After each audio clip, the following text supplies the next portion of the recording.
आज हम पुरुषोत्तम मास महात्म्यम का 7वां अध्याय सुनते हैं। इस अध्याय में श्री कृष्ण का अधिमास को अपना पुरुषोत्तम स्वरूप देना का वर्णन किया गया है। बोलो श्री कृष्ण भगवान की जय। सूत जी बोले, हे तपोधन, आप लोगों ने जो प्रश्न किया है वही प्रश्न ऋषिवर नारद जी ने नारायण से किया था। नारायण ने नारद जी से जो कहा था वही मैं आप लोगों से कहता हूँ।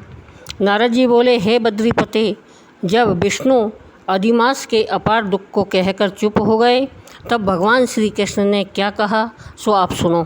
श्री नारायण बोले, हे वत्स नारद, गोलोकनाथ श्री कृष्ण ने विष्णु से जो कहा वह अति गुप्त है, परंतु जो श्रेष्ठ भक्त हैं, जिज्ञासु हों, पाखंडी न हो, सज्जन एवं सेवा करने वाले हों, उसे मैं बता देना चाहिए।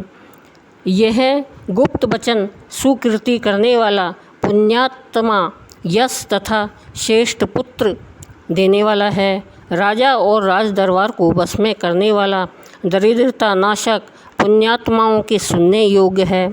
अतः भक्ति सहित इसका आचरण करना चाहिए। श्री पुरुषोत्तम बोले, हे विष्णु, आपने यह बहुत अच्छा किया जो मलमास का हाथ पकड़कर यहाँ ले आए। इससे आपकी लोक में महान कीर्ति होगी। जब आपने अधिमास को अपना लिया तो मैंने भी इसे अपना लिया, अतः मैं इसे भी अपने समान सर्वोपरि करूँगा। यह गुण, कीर्ति, प्रभाव, ऐश्वर्य, शक्ति, पराक्रम भक्तों को वरदान देने में मेरे ही समान गुण वाला होगा। जैसे मैं विश्व में पुरुषोत्तम नाम से प्रसिद्ध हूँ, वैसे ही यह भी पृथ्वी पर पुरुषोत्तम नाम से विख्यात होगा। जो गुण मैंने इसको दिए हैं वे सब मुझ में हैं और मेरा पुरुषोत्तम नाम लोक और वेद में विख्यात है। हे जनार्दन, वे सभी गुण तुम्हारी प्रसन्नता के लिए आज मैंने इसे दे दिए हैं। अतः हे मधुसूदन, आज से ही मैं इसका स्वामी हूँ। अब इसका पुरुषोत्तम नाम होने से सब जगत पवित्र हो जाएगा और यह मेरे समान होकर सब मासों का स्वामी होगा। अतः यह जगत पूज्य और विश्व वंदनीय होगा। इसकी जो लोग पूजा, व्रत, आराधना करेंगे उनके सब दुख, दारिद्र्य नाश हो जाएंगे। 12 महीने सकाम है, परंतु मैंने इसको निष्काम कर दिया। जैसे मैं प्राणियों का मोक्ष दाता हूँ, वैसे ही मैंने इसे मोक्ष देने वाला कर दिया। जो कोई निष्काम या सकाम भाव से इस अधिमास को पूजेगा, उसके सभी कर्म भस्मीभूत होकर वह मेरे गोलोक को प्राप्त होगा। इसमें जरा भी संशय नहीं है। जिस परम पद की प्राप्ति को बड़े बड़े भाग्यशाली, यति, ब्रह्मचारी, महात्मा लोग निराहार रहकर, दृढ़ व्रत करके कठोर तप करते हैं और फल, पत्र, वायु का आहार करते हैं तथा काम, क्रोध, लोभ, मद, मोह, ईर्ष्या आदि को त्याग कर जितेंद्रिय हो, वर्षा, जाड़े और प्रचंड धूप को खुले में सहन करते हैं, ऐसे महात्मा लोग भी हे गरुड़ध्वज विष्णु मेरे परम पद को नहीं पाते। किंतु पुरुषोत्तम मास के आराधक केवल एक मास की आराधना से ही वृद्धावस्था रहित होकर परम पद गोलोक को बिना परिश्रम के प्राप्त कर लेंगे। सब साधनों में श्रेष्ठ धर्म, अर्थ, काम और मोक्ष की सिद्धि देने वाला यह पुरुषोत्तम मास अवश्य सेवन करने योग्य है। जैसे जोते हुए खेत में बोने से बीज करोड़ गुना बढ़ते हैं, वैसे ही पुरुषोत्तम मास में किया हुआ पुण्य कोटि गुना बढ़ता है। कुछ लोग चतुर्मास आदि यज्ञ करके स्वर्ग में जाते हैं और वहाँ के भोग भोग कर फिर पृथ्वी पर आते हैं, किंतु जो व्यक्ति पुरुषोत्तम मास का आदर से विधि पूर्वक सेवन करता है वह अपने कुल का उद्धार कर मुझको ही प्राप्त होता है। जो मुझे प्राप्त हो जाता है वह जन्म, मृत्यु, भय से व्याप्त, आदि व्याधि तथा वृद्धावस्था से घिरा हुआ इस संसार में नहीं जन्मता, जहाँ जाकर फिर लौटना नहीं पड़ता, वहीं मेरा गोलोक धाम है। ऐसा वेद और उपनिषद का वचन सत्य है जो झूठा नहीं हो सकता। इस मास का स्वामी मैं हूँ। मैंने ही इसको प्रतिष्ठित किया है और अपना पुरुषोत्तम नाम भी इसको दिया है, जिससे इसके भक्तों की चिंता अब रात दिन मुझको रहेगी। अपने भक्तों की सभी कामना मुझको ही पूर्ण करनी है। मेरे भक्तों का अपराध कभी भी न गिना जाए।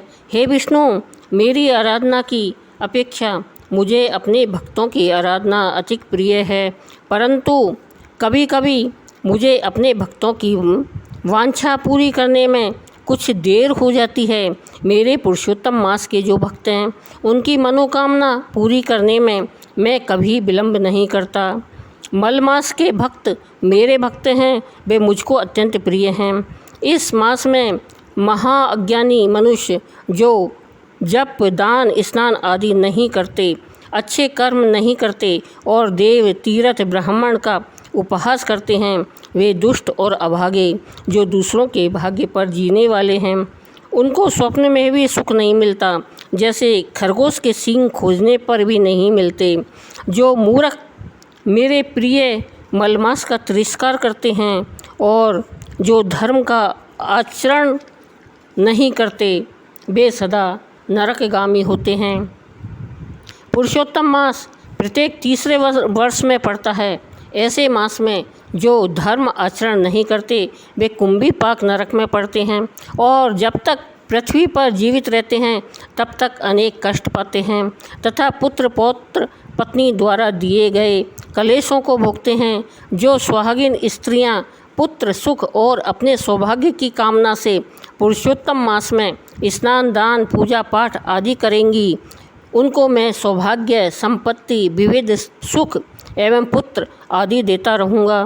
और जो स्त्रियां मेरा मांस व्यर्थ निकाल देगी, मैं उनके प्रतिकूल हो जाऊँगा, जिससे उन्हें न तो पति का ही सुख मिलेगा और भाई, पुत्र, संपत्ति आदि का सुख तो स्वप्न में भी नहीं मिलेगा। अतः इस मास में सभी शुद्ध मन से स्नान, पूजा, जप आदि अवश्य करें और अपनी शक्ति के अनुसार दान करें। जो कोई पुरुषोत्तम मास में श्रद्धा भक्ति से मेरी पूजा करेगा, वह धन, पुत्र और विविध भांति के सुख भोग कर अंत में गोलोक में जाकर वास करेगा। मेरी आज्ञा से सब मनुष्य अधिमास की पूजा करेंगे, क्योंकि मैंने इसे सब मासों में उत्तम किया है। हे रमापते, अब तुम अधिमास की चिंता छोड़कर इस पुरुषोत्तम मास को वैकुंठ में ले जाओ। श्री नारायण बोले।